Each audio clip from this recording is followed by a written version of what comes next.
আপনারা জানেন যে আমরা প্রায় 15 বছর একটা ভয়াবহ ফ্যাসিস্ট দানব সরকারের বিরুদ্ধে লড়াই করেছি, যুদ্ধ করে আমরা বারবার জেলে গেছি। আপনাদের এখানে অনেক মানুষ আছেন যারা জেলে গেছেন, যারা পালিয়ে থেকেছেন, ঘরে থাকতে পারেননি, ঘর ছেড়ে বাইরে গিয়ে সময় রাত কাটিয়েছেন, তাই না? অনেকেই আছেন এখানে। এটা শুধু এখানে নয়, সারা বাংলাদেশে এই একটা অবস্থা ছিল। একটা ভয়, ত্রাস, ভীতি রাজত্ব সৃষ্টি করা হয়েছিল, যেটাকে আমাদের ব্যারিস্টার সাহেবরা বা পণ্ডিত ব্যক্তিরা বলেন ফ্যাসিজম, ফ্যাসিবাদ। সেই ফ্যাসিবাদ জিনিসটা কি? ফ্যাসিবাদ হচ্ছে যখন একটা সরকার নির্বাচনের নাম করে ক্ষমতায় যায়, ক্ষমতায় গিয়ে তারপরে একটা ভীতি, একটা ত্রাসের রাজত্ব সৃষ্টি করে, সে তখন গুম করে, খুন করে, যেভাবেই হোক সে ক্ষমতায় জোর করে টিকে থাকার চেষ্টা করে। হাসিনা তাই করেছে, তাই না? জোর করে মানুষ চায়নি, কিন্তু সে তিনটা নির্বাচন এইভাবে মিথ্যা কথা বলে জনগণকে বোকা বানিয়ে সে 3টা নির্বাচন করে জোর করে ক্ষমতায় বসে। সে ভেবেছিল কোনোদিন ক্ষমতা থেকে যাবে না। কিন্তু আমরা বলি না একটা কথা যে আল্লাহ তাআলা ভাবে একরকম, মানুষ ভাবে একরকম, আল্লাহ তাআলা কিন্তু ভাবে আরেক রকম, তাই না?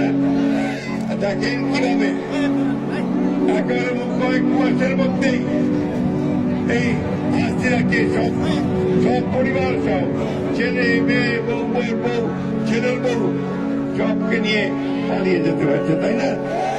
যাওয়ার সময় সে সময় পর্যন্ত পায় নাই।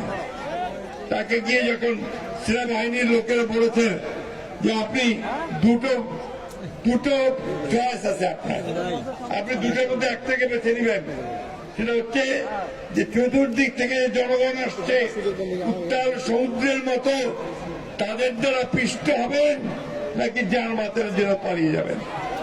সেই নেত্রী যিনি সবসময় বলতেন যে আমি পালাই না, আমি ভয় পাই না, আমি মুজিবের বেটি, আমি পালাই না, বলতো না? কিন্তু সেই মহিলা তখন জীবন নিয়ে তার নেতা কর্মীদেরকে ছেড়ে দিয়ে সমস্ত সারা দেশে যে অসংখ্য আওয়ামী লীগের আছে তাদেরকে বিপদে ফেলে দিয়ে সে পালিয়ে গেছে, তাই না? এই অঞ্চলে তো অনেক মানুষ আছেন যারা আওয়ামী লীগ করতেন, তাই না ভাই? এখন তাদের কি অবস্থা?